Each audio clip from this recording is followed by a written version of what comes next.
that's what we want. All right. Let's have open dialogue to get clarity and understanding. All right, so we'll start. What I'm gonna do is I'm gonna read the question out loud. You all hear the question. Try not to cheese real hard. If it's the question that you wrote, all right, just relax. And I'll just take where we want to start the dialogue about the question. You can do that. All right. So these first questions I got, I categorized these. These were about sports, basically. All right. So I know they probably what you're gonna mean. First question: how do you deal with peer pressure to play a certain sport, although your heart is not in it?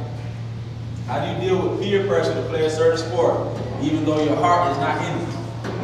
All right. Make up an excuse. All right, like what? Give us an example. Like I said, you said it's about sports, right? Yeah, how you deal with peer pressure to play a certain sport. Now, I'm thinking this person's talking about like not just recreationally, but they probably are playing in the league or something like that. They're playing Pop Warner football, and they might not like football like that, but they're good at it. But they kind of don't want to play no more, and it's like people are making them keep playing.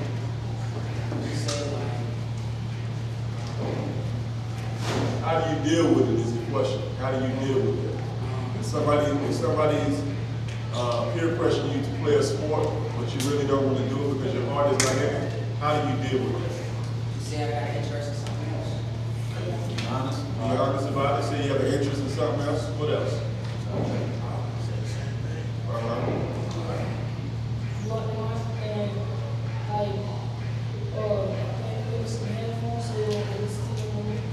Okay, so every time you see the person, you're gonna put your headphones on.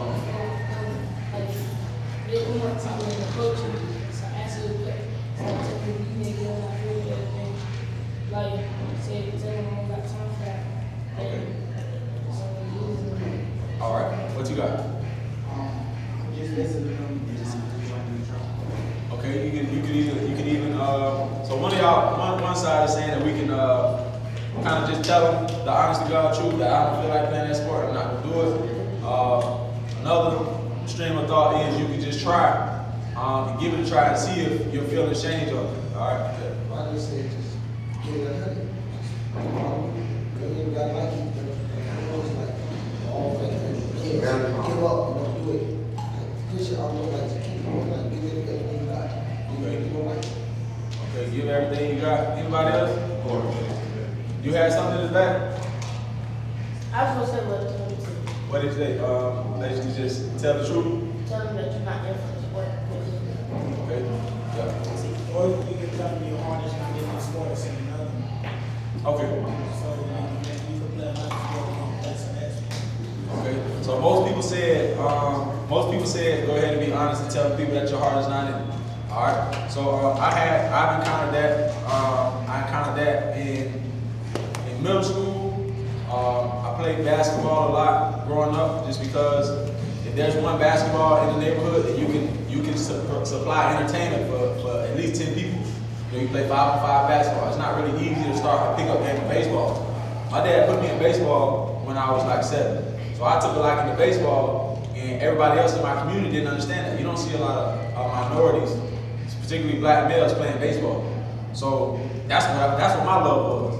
But I had to kind of take a liking to other things because it just wasn't available to me that much until I started going to Forest Hills Little League, which is a park that had a lot of players that don't look like me. But I started playing basketball and football because most of my peers played it, and I began to get good at it. So when I got to high school, it was a crossroad. I stopped playing basketball, but a guy walked past the baseball portable. He was like, "Man, he looked like an old baseball player." And you know what that made me do? That made me go try for football. Just because this guy who was a senior, who I thought was cool, I was a freshman at the time, he said I looked like an old baseball player. So my pride, I took it like he's trying to tell me that I'm weak and I can't play football. So I went out and actually played 4 years of football after that, just to prove this guy wrong. He done graduated and left. And I'm just trying to prove to this guy that I can play, football. But when it came time to sign, International Signing Day, I had schools writing me letters of intent from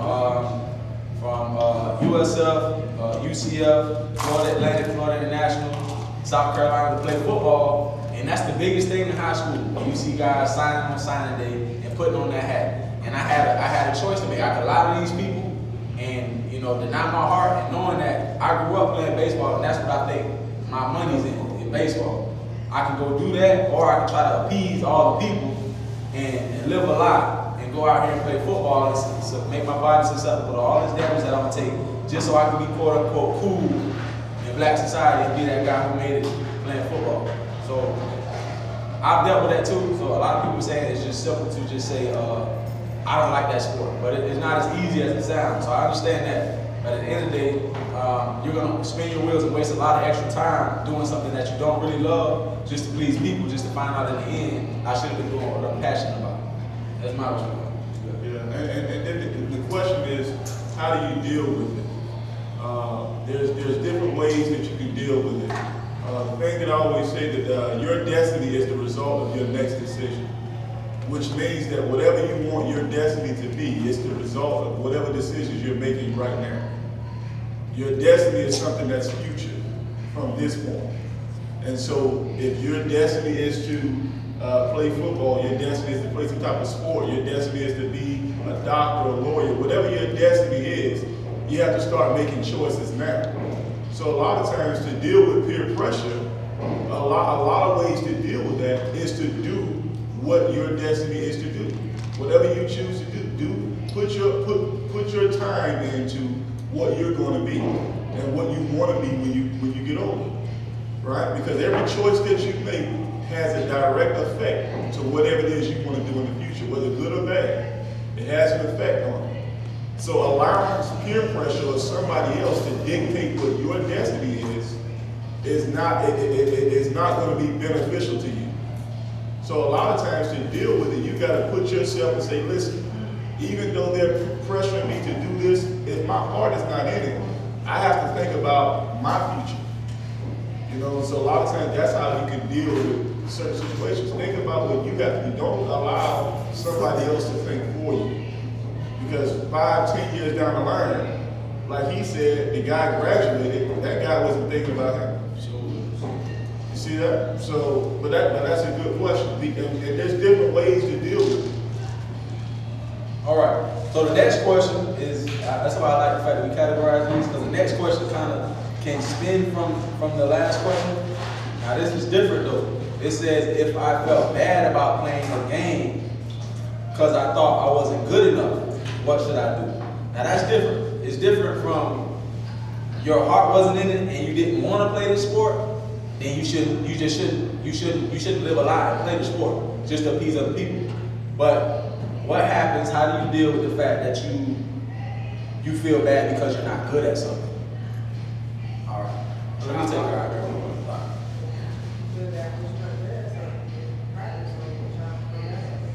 Right. So I'm gonna try to become better. This kind of related. Look at. Speak up a little bit louder. You can look at other people and how they play and see how it affects you. Try to change what you do. Okay. You can practice, work hard to become better at that sport or the game that you're playing. And if you play yourself becoming better, then you can just change and know something that you're really good at. Go ahead. Now you two. Go ahead. They say a coach advice and just have fun and get better at it while you're doing it. You have something? Yeah, just practice. Just practice and get better at it. You can just do your best. That's what you do. I got something to say. He said, on this subject, you don't like this sensitive. Whether that's what you are actually telling you, like, that's what you really know about. Change it. So what change it? Want to just practice hard and get better? That's good. That's good. What if it's a situation where you don't feel like you're good enough, but it's something that your heart that you really want to do, right? You can't just get out of it because you want to do it. Yeah. Well, you should stop thinking that way. Tell yourself that you're not good enough, because everybody's good enough to do everything. Like,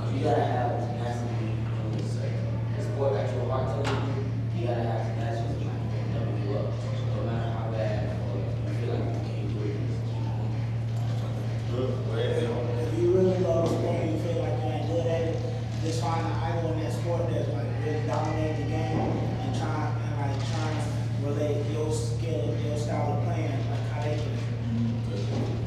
You have to be patient and wait and keep practicing until you get it. Good. Great responses, people. All right. So what I heard was first give more effort. All right. First thing I heard was give a good concerted effort. All right. Then when you guys said look at somebody else or watch somebody else who's playing the game, that's studying basically. That's studying. All right. Finding somebody who's successful at what you're trying to be successful at, and try to emulate how they got there or how they're successful at whatever that craft is. I tell people all the time, and it's kind of hard for you kids to believe it because you guys see me come out here and run around with you every day. I'm not good at basketball. I'm horrible at basketball. And at the same token, I was horrible at baseball growing up.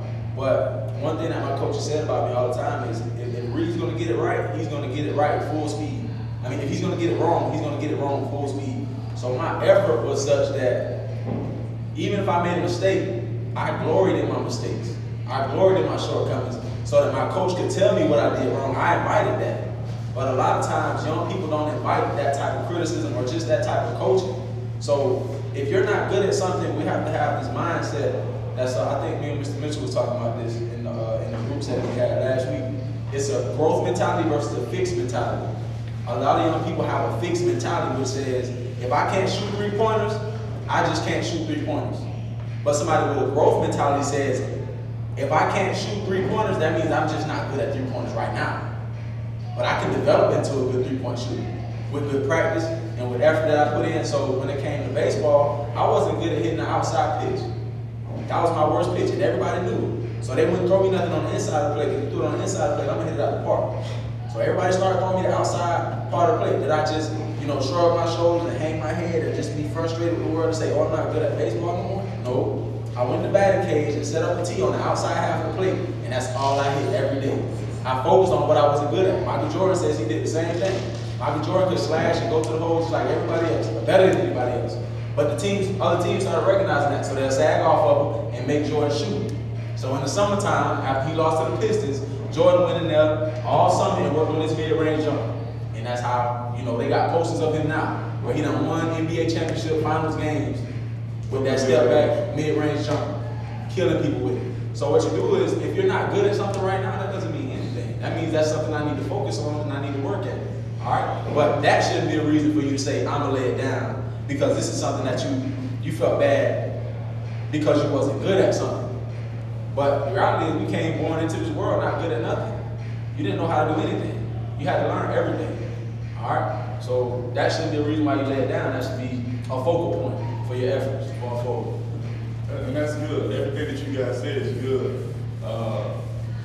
You're going to go through phases in life. It's called adversity. You're going to go through phases in life where you may feel like you're not good enough. You may feel like this person is better than me. All of that has to do with how you feel about yourself. Your self-esteem, self-confidence, right? If nobody else, if you don't think you're good enough, does a coach think you're good enough? Does your teammates think you're good enough? No. Because if you don't think that you're good enough yourself, why would anybody else think that you're good enough? Right? A lot of times when you go through life, there are going to be things that you're going to have to put your mind to it. Like he said, if you put your mind to it, you can do anything you want to do. But you just got to put your mind to it. Think on the positive things and not so much the negative. If you feel like you're not good enough at something, work hard at it. Right? Work hard at it. That goes to math, that goes to science, that goes to your academics, that goes to your first year on a career or a job that you're doing. Don't just have to be sports, that's anything in life. All right, great question. Let's see.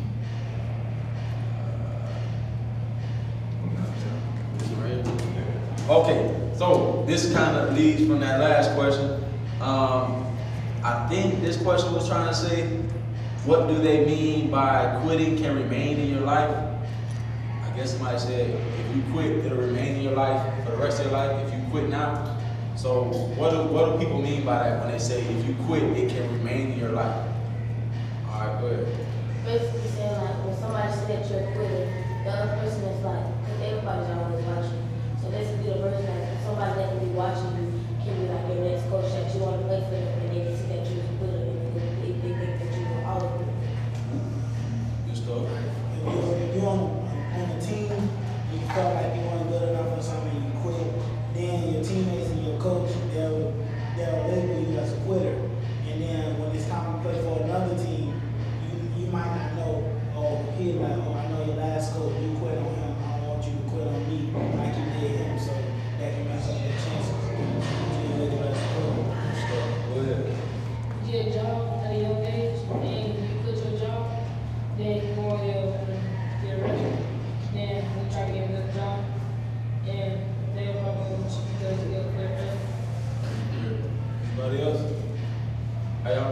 put there last year. That all y'all are dead on. That's why we having this type of discussion, because you kids, y'all know what's up. Y'all know what's up. It's amazing when you get around your peers, and a lot of times, outside of this setting of leaders right here, a lot of times people won't tell you the right thing. But you guys are saying, y'all are encouraging me right now. But when it comes to just from a career standpoint, not even just sports, but a career standpoint, that's absolutely right. What employers do, he's the hiring manager at Price Waterhouse, right? So he does interviews, he conducts the interviews, he does the hiring process. So this guy has seen it day in and day out. Hey, you can pull up a chair, just Ryan. So when they're looking at if I'm trying to get another job, I'm trying to transition my career, if they've seen that I haven't been on a steady job for 3 to 5 years, then it's going to affect my chance to get a job, because they'll say this person doesn't have any stick-to-itiveness. This person doesn't necessarily. This person doesn't give himself enough time to grow within a company. So that goes back to the last question. If you're not good at something right now and you just lay it down and you just quit because you weren't good at it, people will see that, and that what do you call it? That idea about you will follow you the rest of your life. So you want to make sure that you don't just quit all the time, because people will believe that about you, and then it'll follow you, just like y'all said. What does it mean to quit? To give up. What else? Like what she said, but saying how you feel that you can't do it. Feel like you can't do it.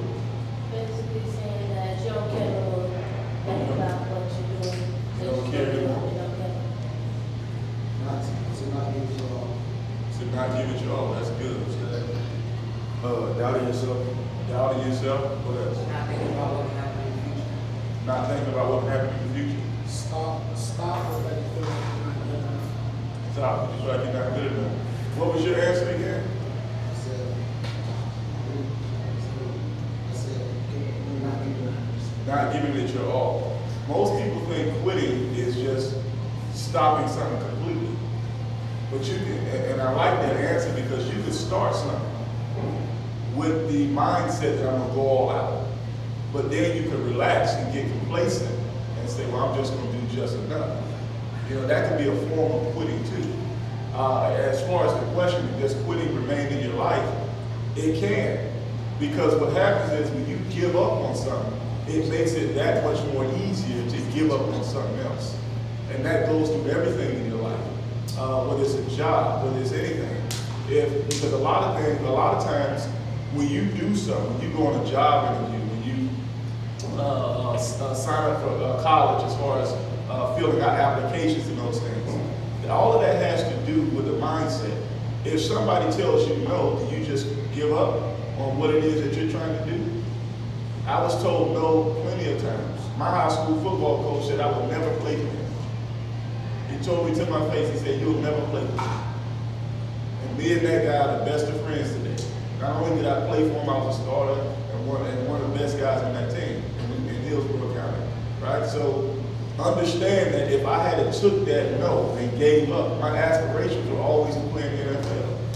So if I had took that no and gave up and quit, where would that have gotten me? Do you think I would have achieved my goal? You see that? So when you set out to do something, set goals for yourself, right?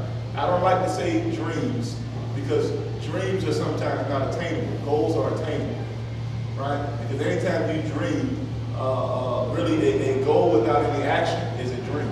Because that's all you're doing is dreaming, right? So understand is that when you have in your mind to quit and give up, that's going to follow you, because it makes it easier to do.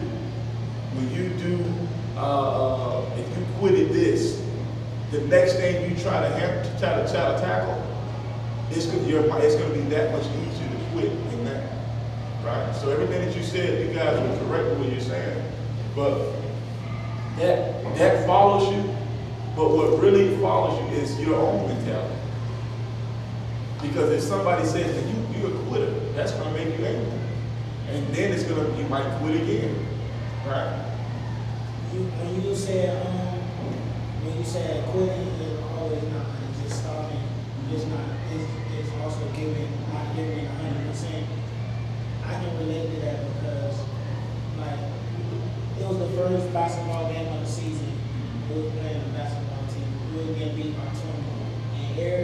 most starters had stopped giving it 100% because they thought they wanted to come back.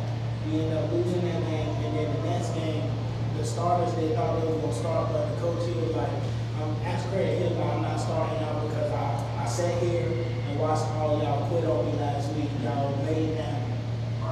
And that's a good example, because they didn't actually quit basketball or quit the game per se, but they stopped giving 100%. And it's easy to quit when the chips are against you. It's easy to just say, well, we ain't, like in a game, we're not gonna win, so we need to waste more energy. It's easy to do that. You see what I'm saying? But you have to fight against that urge. And every time you set out to do something, always try to finish it. Finish how you started. If you started with a certain tenacity, with a certain mindset, finish with that. No matter what happens in between, finish with that. You gotta think of that subject, Coach. This is Ronnie McCullough, everybody. Pretty much just what KK just said as far as quitting. Once you open that door and you allow yourself to quit, you know, that's always in the back of your mind. You know what? If I can't do it, I can always just quit. So give yourself that reminder that I can always just stop short instead of pressing through. So you don't want to start with bad habits. You know, a lot of the athletes, you know, they say practice makes perfect. Well, you know, perfect practice makes perfect. Because you practice it the wrong way, and therefore you do it the wrong way. Same thing, you start quitting, you don't become a quitter. So don't start something that you're not willing to do at the end. So if you start quitting, then you're going to continue to quit. So fight through to the end and finish strong. And that's in life. Right. This question right here is sports related, but it's gonna start getting into some biblical things here, which is good. This question says, can prayer help you perform better, or does it affect the outcome of the game? If not, why do we pray before every game? It depends on if you have a connection with God, whether or not you do it. Okay. Yeah. See, all the team I play for, we already prayed for kids. Actually, I feel that it's just like praying, like so I feel like we appreciate that he let us give volunteer, because it's going to be the man game. Okay. It's not affecting the outcome of whether we win or lose the game. So it's that we give appreciation. Sometimes, man, they get, like, he gave us, when we break him, he gave us the strength, give us the money, and we can do. Then give us strength to stand up on our feet, do all the things that we can do, like, to win the game. But he didn't just go to the game, like, just for us to win. We gotta give it what he gave us to win the game. Okay. Oh, let me get him walk by you. To me, I feel like it don't affect the outcome of the game. It's just showing your love and your appreciation for God. Because we pray lots of times before every game, and we won some of the games and we lost some of the games. Okay. Yeah. I don't know what he's saying. It's how much effort you put into the game. But sometimes it can be different, and sometimes it may not. Okay. Check it out. Anybody else have anything else? So does prayer help you perform better? Does it help to perform better? That was part of the question. Yes, I feel like it helps me perform better. Okay. How so? Because faith is strong. Okay. And if you have a strong faith, you can do anything you want to. Okay. Anybody else? Go ahead. I feel like it gives you the mindset to perform better. Like, you feel like that individual and watch a movie. So that. Good. Okay. But to argue against what they said, everybody don't have a connection with God. So it may not work in front of him as much as it do on others.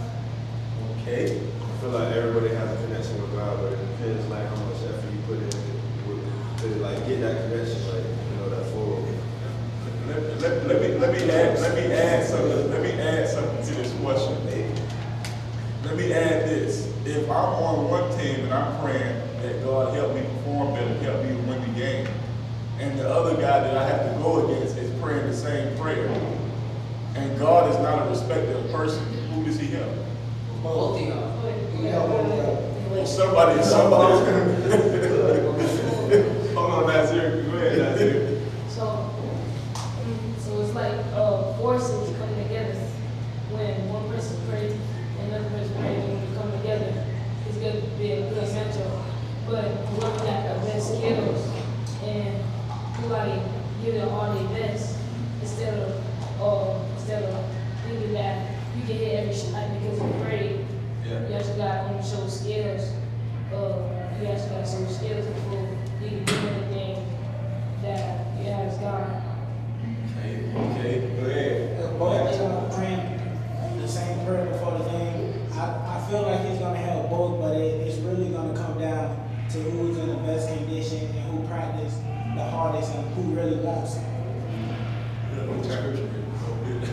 kind of said what I'm saying, but I'm like, he gonna give both. He gonna need both of them to really decide.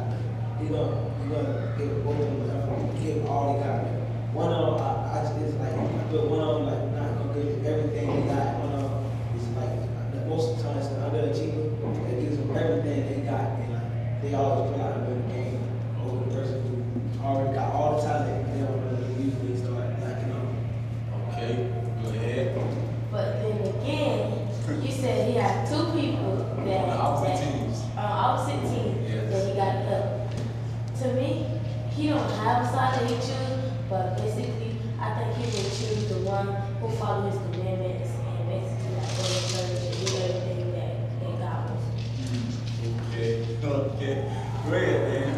I feel like he's gonna have both, but like say if one is dominating the game, like he's a dominant receiver, and like one he's a good corner, but like he's not a dominant corner. So the dominant receiver, he might be like, oh, I prayed before the game and I had God with me, so I'm not gonna give it my all, cause he's skilled. And then the corner, he probably be like, oh, even though I got God on my side, I'm still gonna give it my all because I know that I'm good, but I'm not that good. So God probably he's gonna be on the one that's gonna give it his all. He's gonna both of them pray. All right, last two, we gotta go ahead, move on. We got a lot of questions. Go ahead. I had it on my team. He always used to be like, oh, God, like God always help me. I could receive him. One game I was playing, I was wide open. Quarterback, when he threw it, I didn't catch it, so I was like, when the game was over, I was like, Kyle, he's watching me, but we're not gonna catch every pass. We're not gonna score every single time. We prayed, some people got skills, some people don't got skills. You drop the ball, just gotta come back. Well, you saying that wasn't God's fault? It's your Yeah, fault. God's fault. Okay. So it's really gonna Last one, man. We gotta move on. it's really gonna depend on how you deal with it. Oh, wait, it was supposed to be Nazir's turn, man. Go ahead, Nazir. So, like, if you have opposite teams, they both pray for the same thing, and they're like they both play the same, they both play the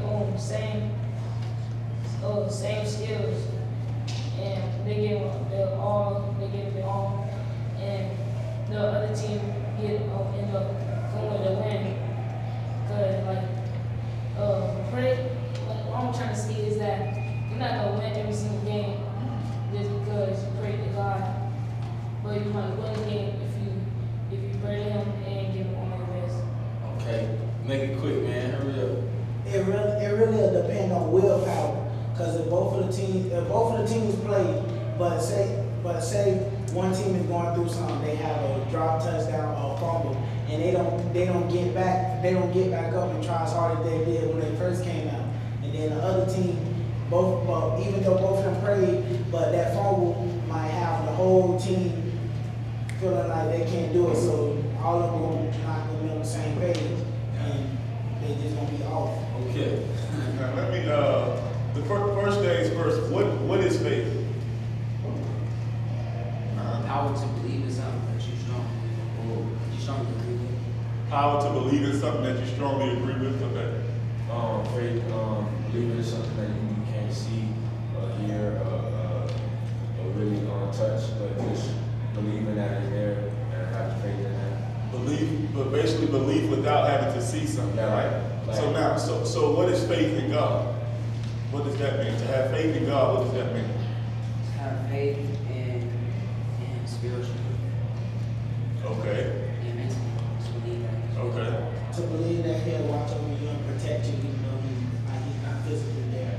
Okay. Faith in God means to believe in Him and to know that no matter what He has said. There you go. Now, faith in God, what faith really is, it's just believing God in His Word. If God said it in His Word, then you believe that, and that's faith. There's a scripture in the Bible, Romans 10 and 17, it says, so then faith cometh by hearing, and hearing by the Word of God. Now, in the Word of God, does it talk anything about sports? As far as you know.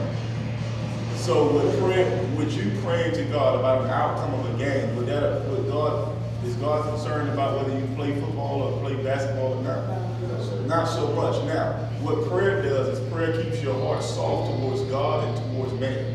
So I think one of you said earlier, when you pray before a game, I pray before every game. I pray before I work out, even now. You know, it's just something that I do. And the reason, a lot of times when I pray is, and one of you said it, I pray and I thank God for the ability to even do what I'm doing. A lot of people don't have use of their limbs. A lot of people can't do those things. So you're praying and thanking God for what He's given you the ability to do. But God is not so much concerned. God's will is that you be saved from damnation and come into all knowledge of truth. That's His will for your life. Right? He doesn't care if you play sports or not. Right? So He's not going to determine the outcome of the game. When it says, does prayer help you to perform better? No, it doesn't. I had a guy on my team when I played with the Seahawks. He was an atheist. He made 3 straight Pro Bowls. I never made a Pro Bowl. And I had faith in God all my career. Right? So God reigns on the just as well as the unjust. Right? So understand, it doesn't help you become a better player. What helps you become a better player is doing the things that's required of you to become a better player. Perfect practice, as he said earlier.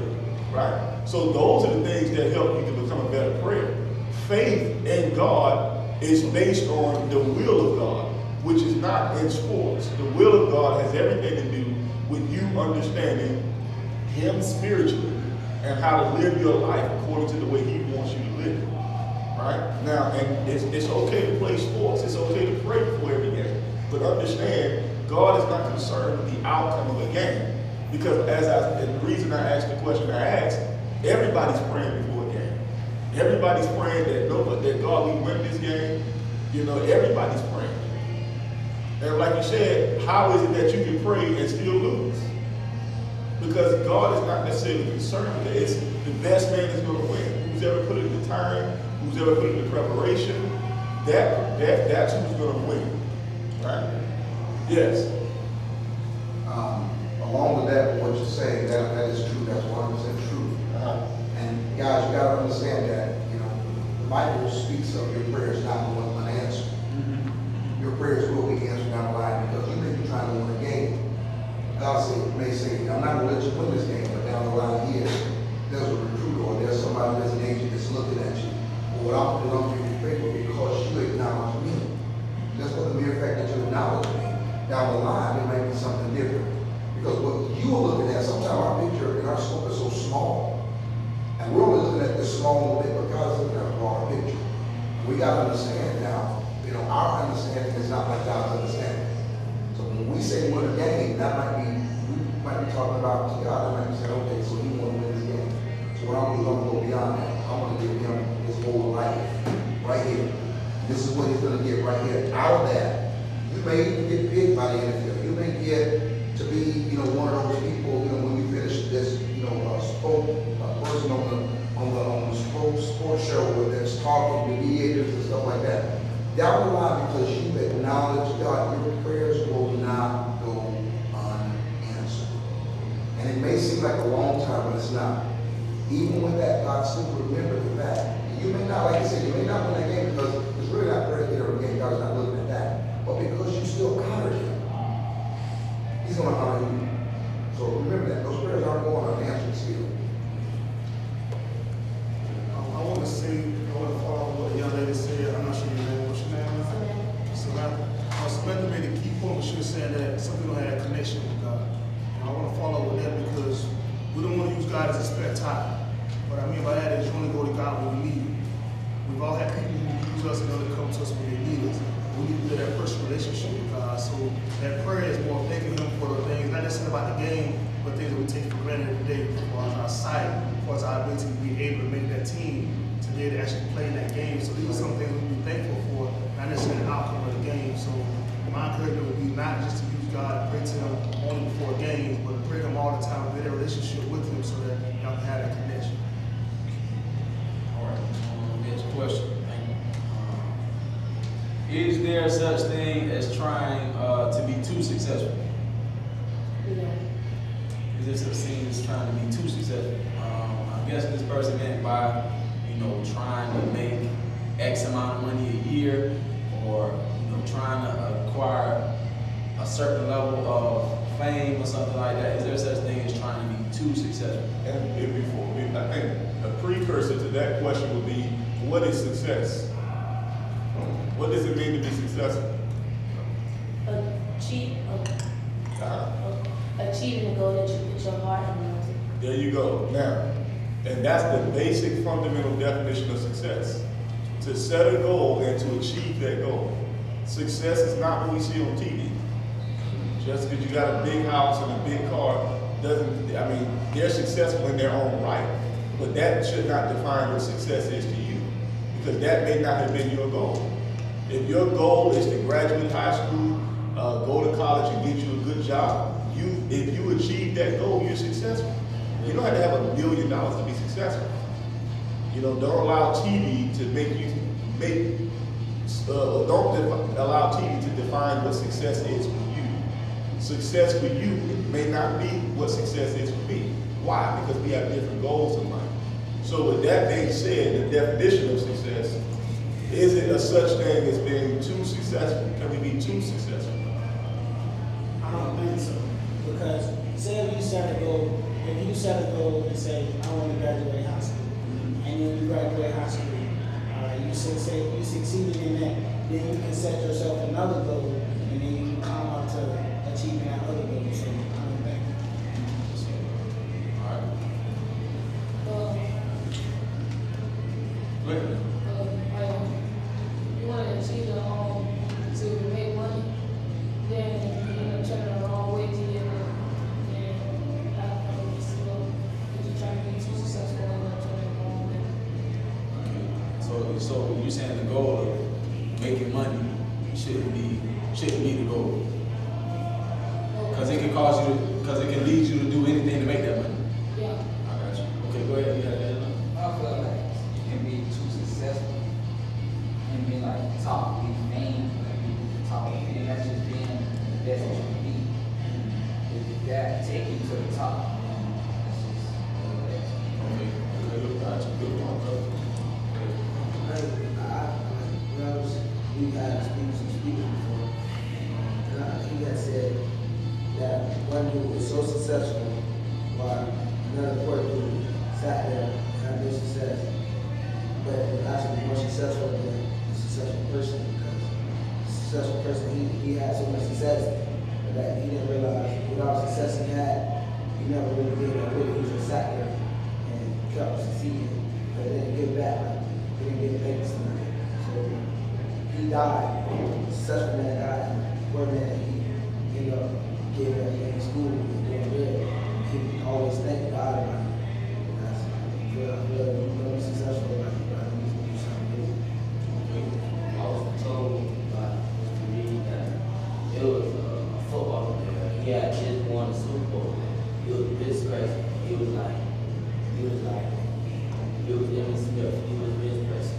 He was like, I'm gonna take a rest. So he took a rest about 5 or 6 seconds, and then he got back to what he was doing. Yeah, so he was basically saying, he was quoting a video about Emmitt Smith in a commercial. He won the Super Bowl, and he was doing a bench press, and he rested for about 2 seconds, then he started back working. So he wasn't satisfied with the fact that he won the Super Bowl. He just set another goal, like you were saying. Just because you succeed at one goal, there's nothing wrong with setting another one. To me, at certain times, you can be too successful. Like when you're in a game, you have like this goal of making, basketball, or making a lot of shots and stuff like that. At the same time, you can be too successful that you're being selfish with the ball, like you're being ball, and it's not really on other. They might have to go to. Mr. Reed, Yeah. read that question again, please. Is there such thing as trying to be too successful? Can I just make one comment? Y'all remember who was it that asked me to listen to that song this morning? And you told me that it was a positive song, this guy was telling about his life. And in that song, he was saying that he had to get what he had to get because he wanted to get the Benz, he wanted to get this, he wanted to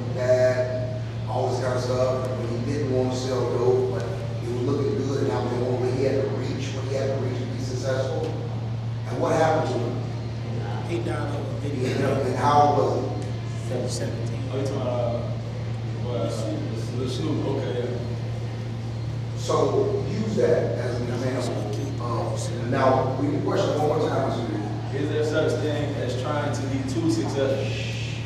So what do y'all think? I say yes and no. It depends. Yeah, it depends on what your goal is around. No, but listen. Listen to the question. The question was specific on that. Was there such thing, read it again one more time, let's read. Trying to be too successful. I feel like you can speak things onto your life, like he talking about he had to do crazy stuff to get the money, and he brought that onto himself. He spoke it into reality, and then he died at a young age, and he thought he had to do all that to be successful. He couldn't just stick to his talent and rap and stuff. He wanted to do some other things on the side, and that's what got him.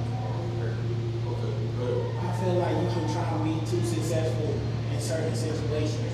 Like if you want to get rich and you'll do anything to get rich, and that's like that won't be good because anything can happen.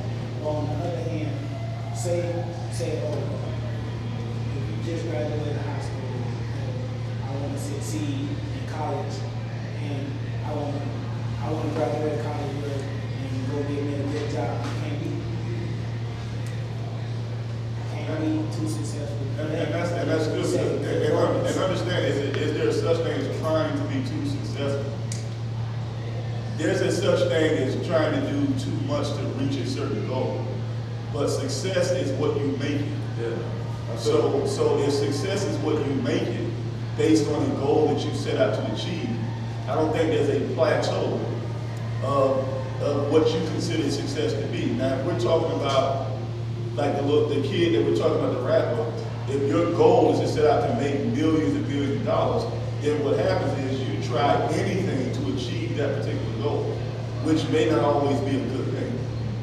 You see what I mean? So now that goes back to what type of goals are you making? What type of goals are you setting for yourself? Right? Because just to say I want to make a lot of money, you know, like you were saying, what are the benefits of that? Trust me, when you make a lot of money, there's a lot of stuff that come along with it. Like it's not all what it's cracked up to be. Trust me, I know from experience. It's not all what it's cracked up to be. When you make a lot of money, there's a lot more responsibility. There's a lot more people in your face. There's a lot more trouble that comes your way. There's a lot of things that come with that. So when you set your goals, understand your gift can oftentimes take you to a place where your character can't keep you. Right? Your gift can take you to a place where your character can't keep you. Right? And what I mean by that is you are good enough to go to the place you want to go. But if your character and your mind is not set in the right place, when you get there, bad things are going to happen. So in the sense of that question, you can try too hard to do something, which means that you'll do anything to get it. That's not the mindset you want to have. If that's the mindset, you may need to readjust your goals, right? It's just like seeing when I was in training back in 110, we had less than like 15 seconds. And like mindset with people be like, all I gotta do is make it 15 seconds. Or like be better than me, which is an automated score. Or before the 15 seconds. Which automated yourself more like faster. Okay, that's good. Now we got another question. And this will help you I think this will help with the question of what success is. I think it'll help reframe our minds once we start thinking along these lines. And that's why we're here tonight. So the last couple of questions, because we run out of time, and that's good. And we'll keep some of these questions for the next time we have it. All right, that normally happens, but that's a good thing. That's a positive because we're having so much dialogue, and that was the whole purpose. But is everything in the Bible true? Yeah. Is everything in the Bible true? Yeah. Yes. I feel like, well, yes, but I feel like people have trouble with the Bible, like, because I think in the word it says that like I don't know how to do it, but I feel like the Bible itself has been tempered with, but I feel like if you take the right things from the Bible, it can help you. You had your hand up, Nazir? No? Okay, go ahead, Craig. Because I live in like different types of churches. So sometimes like in our church, they don't actually do the same thing in all the churches. They got different stuff that they actually talk about. So when I'm sitting in there thinking, like, dang, I just heard this in other churches. How is this?